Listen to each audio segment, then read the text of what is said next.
Video பார்க்குற எல்லாருக்கும் வணக்கம் நண்பா. இது உங்கள் ரெஸ்லிங் பேஸ் தமிழ். நான் உங்கள் ரகு. இன்றைக்கி நம்ம சேனலில் பார்த்தீங்கன்னா WWE ஒரு மேஷிவான அனௌன்ஸ்மெண்ட்டாக சம்மர் ஸ்லாம் 2 நாள் நடக்க போகுது மற்றும் 1 லட்சம் ஆடியன்ஸ் இருக்கிற கெப்பாசிட்டி உள்ள ரசல்மினியாவோட பெருசாக நடக்க போகுதுன்னு சொல்லியிருக்கிறாங்க. அதே மாதிரி புதிய சாம்பியன் இவங்க தான், வெற்றி பெறவங்களுக்கு 2 வேர்ல்ட் சாம்பியன்ஷிப் வாய்ப்பு கிடைக்கும் அப்படிங்கிற மாதிரி சொல்லியிருக்கிறாரு ட்ரிபிள் ஹைச். இதே மாதிரி ஒரு சில ரெஸ்லிங் செய்திகளை பற்றி தான் இன்றைக்கி வீடியோ பார்க்க போகிறோம். அதுக்கு முன்னாடி முதல்ல நம்ம சேனலுக்கு வந்திருக்க நண்பர்கள் சப்ஸ்கிரைப் செய்து பெல் ஐக்கானை கிளிக் பண்ணி வச்சுக்கோங்க. தினமும் போடுற ரெஸ்லிங் செய்திகளை தமிழ் மொழியில் தெரிஞ்சுக்கோங்க. நட்புக்காக லைக் பண்ணிக்கோங்க நண்பா. உங்களுடைய ஒவ்வொரு லைக்கும் ரொம்ப விலை மதிப்பற்றது. முதல் செய்தி எதை பற்றி பார்க்க போகிறோன்னா, WWE வந்து 2024 சம்மர் ஸ்லாம் நடத்த போகிறாங்க. அந்த அரினாவை பற்றியும் அந்த ஸ்டேடியத்தை பற்றியும் அவங்க எல்லாருக்குமே தெரியும், காயமெல்லாம் நடக்குதுல்ல. அதே மாதிரி பார்த்தீங்கன்னா 2025 சம்மர் ஸ்லாமை இப்போதைக்கு அஃபிஷியலாக சொல்லியிருக்கிறாங்க. என்னப்பா இது, இந்த வருஷமே முடிக்கல, அதுக்குள்ளே 2025க்கு போயிட்டீங்களே அப்படிங்கிற மாதிரி நானும் பார்த்தேன். பட் ஆனால் WWE பார்த்தீங்கன்னா எந்த அரங்கத்தை கன்ஃபார்ம் பண்ணிக்கிறாங்கன்னா, US Bank Stadium. WrestleMania 2025 US Bank ஸ்டேடியத்தில் நடக்கும்னு சொல்லப்பட்டது. பட் ஆனால் அதை லாஸ் வேகாஸ் WWE நடத்திட்டாங்க. யூஎஸ் பேங்க் ஸ்டேடியத்தில் இப்போ நடக்காதா அப்படிங்கிற மாதிரி எதிர்பார்த்து. ஏன்னா அது ரொம்ப பெரிய ஸ்டேடியம். இப்போ லாஸ் வேகாஸில் நடக்குது இல்லை, நம்ம அலஞ்சு ஸ்டேடியம், அது வந்து WWE சம்மர் ஸ்லாம் இதுக்கு முன்னாடி நடத்தியிருக்கிறாங்க. நமக்கே தெரியும் அந்த எவ்வளோ பெரிய ஸ்டேடியம்னு. அதை விட 2 மடங்கு பெருசு தான் இந்த யூஎஸ் பேங்க் ஸ்டேடியம். கண்ணாடியால் ஆணையிருக்கும். அந்த ஸ்டேடியமே ஒரு க்ளோஸ்டு ஸ்டேடியம், நல்லாயிருக்கும் பார்க்கறதுக்கே. ஆனால் வானத்தை பார்க்கலாம். முழுக்க பேக்ரவுண்டு மேலே இருக்கிற அரீனா எல்லாத்தையுமே கண்ணாடியால் க்ளோஸ் பண்ணியிருப்பாங்க. அதனால் வானத்தில் மழையே பெஞ்சாலும் உள்ளே வராது, அவ்வளோ நல்லாயிருக்கும். அப்படிப்பட்ட அரீனாவில் தான் பார்த்தீங்கன்னா சம்மர் ஸ்லாம் 2025 கன்ஃபார்ம் பண்ணியிருக்கிறாங்க. இதில் என்ன தெரியுமா பூரிப்படைகிற ஒரு விஷயம் இருக்குது. Day 1 Day 2ன்னு சொல்லிட்டு சம்மர் ஸ்லாமும் ரசல்மேனியா மாதிரி நடக்க போது கிட்டத்தட்ட 88,000 ஆடியன்ஸுக்கு மேலே வருவாங்க அப்படிங்கிற மாதிரி சொல்லப்படுது. இந்த வருடம் சம்மர் ஸ்லாமுக்கு 45,000 டிக்கெட்ஸை WWE சேல் பண்ணலாம் அப்படிங்கிற ஐடியா மாதிரி இருக்கிறாங்க.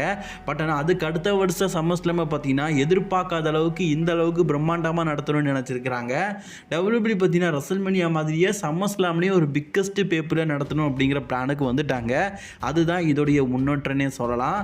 நீங்கள் எத்தனை பேர், நான்லாம் பார்த்தீங்கன்னா இந்த வருஷம் சம்மர் ஸ்லாமை காட்டிங்கன்னா அடுத்த வருஷம் சம்மர் ஸ்லாமும் காத்துட்ருக்கேன். ஏட்டா ட்விஸ்ட் மேலே ட்விஸ்ட் வைக்கிறீங்க, இப்போ அடுத்த வருஷம் சம்மர் ஸ்லாம் சரவடி இருக்கிற அப்படிங்கிற மாதிரி. Day 1 Day 2 இருக்குது. இந்த வருஷம் நம்ம ரோமன் ரெயின்ஸ் அண்ணன் பார்த்தீங்கன்னா Day 1 Day 2 ரசல்மேனியா மெயின் இவெண்ட்டை தள்ளிட்டு போனார். அதே மாதிரி சம்மர் ஸ்லாம்லையும் தள்ளிட்டு போகிறா அப்படிங்கிறத நம்ம காத்திருக்கலாம். ட்ரிபிள் ஹைச் பார்த்தீங்கன்னா இப்போதைக்கு வந்து சவுதி அரேபியாவுக்கு போயிட்டாரு. இன்டர்வியூலாம் கொடுப்பாங்கல்ல, அப்போ என்ன சொல்லியிருக்காருன்னா, இந்த King and Queen of the ரிங்கை வின் பண்ணுறவங்க சாதாரண ஒரு கிங்கு அப்படின்னு தான் நீங்கள் நினச்சிட்டு இருக்கீங்க. பட் ஆனால் நாங்கள் வந்து இதுக்கு டைட்டில் ஆப்பர்ச்சுனிட்டி கொடுக்க போகிறோம் அப்படிங்கிற மாதிரி சொல்லியிருக்காரு. இப்போ குயின் ஆஃப் த ரிங்கை வின் பண்ணுறவங்க வேர்ல்ட் சாம்பியன்ஷிப்காகவோ அல்லது உமன்ஸ் சாம்பியன்ஷிப்காகவோ, இது பார்த்தீங்கன்னா உமன் டிவிஷனில் அவங்க எந்த பிராண்டில் இருந்தாலும் பரவாயில்ல. இப்போ ராவில் இருக்கிற ஒருத்தர் லைரா வெகேரியா விட் பற்றிட்டால் அவங்க ஸ்மாக்டவுனில் இருக்கிற உமன் சாம்பியன்ஷிப்பாக விட் பண்ணலாம், வேர்ல்ட் சாம்பியன்ஷிப்பாக மோதலாம். இதுவே நயா ஜாக்சனாலும் சேம் வேர்ல்ட் சாம்பியன்ஷிப்புக்காகவும் சரி உமன் சாம்பியன்ஷிப்பாகவும் மோதலாம். பியாங்கா பெலர் ஆல்சோ எல்லாருக்குமே இதே ரூல்ஸ் தான். அதே மாதிரி மென் டிவிஷனில் டாமாட்டாங்கா, ராண்டி ஆர்டன், குந்தர் 3 பேர் இருக்கிறாங்கல்ல. இவங்க யார் வெற்றி பெற்றாலும் அந்த பிராண்டில் இருக்கிற சாம்பியன்ஷிப்புக்காகவோ அல்லது அன்னதர் சாம்பியன்ஷிப்பாக மோதலாம். சம்மர் ஸ்லாம் அப்படிங்கிற மாதிரி சொல்லியிருக்கிறாங்க. இந்த King and Queen of the ரிங்கில் யார் வெற்றி பெறாங்களோ அவங்க தான் சம்மர் ஸ்லாமில் மோதுவாங்க அப்படிங்கிற மாதிரி நம்ம பெரிய அளவில் எதிர்பார்க்கலாம். பட் ஆனால் சம்மர் ஸ்லாமுக்கு நாள் இருக்குது. மேபி WWE பார்த்தீங்கன்னா சம்மர் ஸ்லாமுக்கு முன்னாடியே மணி இந்த பேங்க் பேப்பரை நடத்துகிறாங்க. அதே மாதிரி பார்த்தீங்கன்னா WWE வந்து மணி இந்த பேங்க்கு முன்னாடி கிளாஸ் ஆஃப் த காஸ்டில் நடத்துகிறாங்க. அதில் ஒரு வேளை ஆப்பர்ச்சுனிட்டி கொடுத்தாலும் கொடுக்கலாம். யார் இந்த வருடம் King and Queen of the ரிங்கை வெற்றி பெற்று வேர்ல்ட் சாம்பியன்ஷிப்புக்கான ஆப்பர்ச்சுனிட்டிக்கு போக போகிறாங்க அப்படிங்கிறத நீங்கள் மறக்காமல் கமெண்ட் பாக்ஸில் தட்டி விட்டுறணும் நண்பா. 24 வயசான ஒரு பாடகர் மற்றும் சர்ச்சையில் சிக்கிட்டு இருக்கிற ஒரு நபர். அவங்கள பார்த்தீங்கன்னா WWE வந்து நம்ம கம்பெனிக்கு நீங்கள் சண்டை போடுவாங்க அப்படின்னு கான்ட்ராக்ட் சைனிங் பண்ணி அவங்கள ஒரு ப்ரொஃபஷனல் ரெஸ்லர் ஆக்குறாங்க. பேர் கூட சொல்லலை. பார்த்து யாருன்னு கேட்டிங்கன்னா அவங்க தான் ரெட். இவங்க முழு பேர் என்ன பார்த்தீங்கன்னா செக்ஸி ரெட். பேர் அதாங்க செக்ஸி ரெட். யோசிச்சு பாருங்கள், ரிங் அனௌன்ஸாக சொல்லுவாங்க. நம்ம அதுவும் சமண்டா ஹிர்வானியெல்லாம் பார்த்தீங்கன்னா ஆளுக்கு ஏற்ற மாதிரி பேரை சொல்லுவாங்க. அதுலேயும் செக்ஸி ரெட் அப்படிங்கிற மாதிரி சொல்லுவாங்களான்னு தெரில. ஆள் பார்க்கறதுக்கு நம்ம ஜார்கார்களுக்கு மண்டையில் பார்த்தீங்கன்னா ரெட் கலர் பெயிண்ட் அடிச்சா எப்படி இருக்கும், சேம் அதே மாதிரி தான் இருப்பாங்க. ஸோ இவங்க தான் பார்த்தீங்கன்னா இப்போதைக்கு WWE கான்ட்ராக்ட் சைன் பண்ணிட்டாங்க. நெக்ஸ்ட் வீக் நடக்க போகிற NXTக்கு டெபியூட் ஆக போகிறாங்களாம். என்னென்ன கூத்து பண்ணுறானுங்க பாருங்களேன். WWEலேருந்து AEWக்கு போன ஏஜ் பார்த்தீங்கன்னா இப்போதைக்கு வந்து ஆடம் கோப்லாண்ட் அப்படிங்கிற பேரில் தான் ஒர்க் பண்ணிகிட்டு இருக்காரு. இப்போ அவர் பார்த்தீங்கன்னா சமீபத்தில் வந்து நம்ம மலாக்கி பிளாக் கூட ஃபியூட் போயிட்டுருக்காரு. டார்க்கஸ்ட் கேரக்டர் கூட ஃபியூட் போகிறனால அதுக்கு டார்க்கஸ்ட்டு ஒரு கேரக்டர் நல்லா இருக்குன்னு சொல்லிட்டு அவரோட பிளட் கேரக்டர் இருக்குல்ல, அதை பார்த்தீங்கன்னா AEWக்கு ரிட்டர்ன் ஆக்க வைக்கிறாரு. இது என்ன தெரியுமா கொடுமை, இந்த பிளட் கேரக்டர் வந்து காப்புரிமை வச்சிருக்கிறது WWE. எஜ்ஜிங்கிற கேரக்டரும் அவருக்கு தான் சொந்தம். பட் ஆனால் மற்றபடி எது வேணாலும் ஆடம் காப்லாண்ட் பண்ணிக்கலாம். என்ட்ரன்ஸ்லேருந்து தீம் மியூசிக் வந்து எல்லாமே அது அவருடைய ஓன் ப்ராடக்ட்டு. பட் ஆனால் இந்த ப்ரோட் கேரக்டரில் இருக்கிற தீம் மியூசிக்லாம் பார்த்தீங்கன்னா WWEக்கு சொந்தமானது. அதை எப்படி காப்புரிமை பெற்று AEWக்கு கொண்டு போனாலும் தெரிலங்க. இது AEWல அந்த கேரக்டரை பார்த்தீங்கன்னா எஜ்ஜி வந்து கொண்டு வர போகிறாரு. அதுவும் டார்க்கஸ்ட் கேரக்டராக AEW சண்டை போட்டுருக்கிற மலாக்கி பிளாக் அகேன்ஸ்டாக ஒரு ஃபியூட் போக போகிறாரு. அண்ட் இன்னைக்கு நியூஸ் அவ்வளோதான். பட் நான் இன்றைக்கி நான் பார்க்க போகிறது யாரை பார்த்தீங்கன்னா விந்தம் ரொட்டுன்றா பிரே ஒயிட்டை பற்றி தான் பார்க்க போகிறோம். எஸ், அஃப்கோர்ஸ் இன்றைக்கி பிரே ஒயிட்டுடைய பிறந்த நாள். நம்ம எல்லாருமே ஒரு வாழ்த்துக்களை தெரிவித்துக்கலாம்.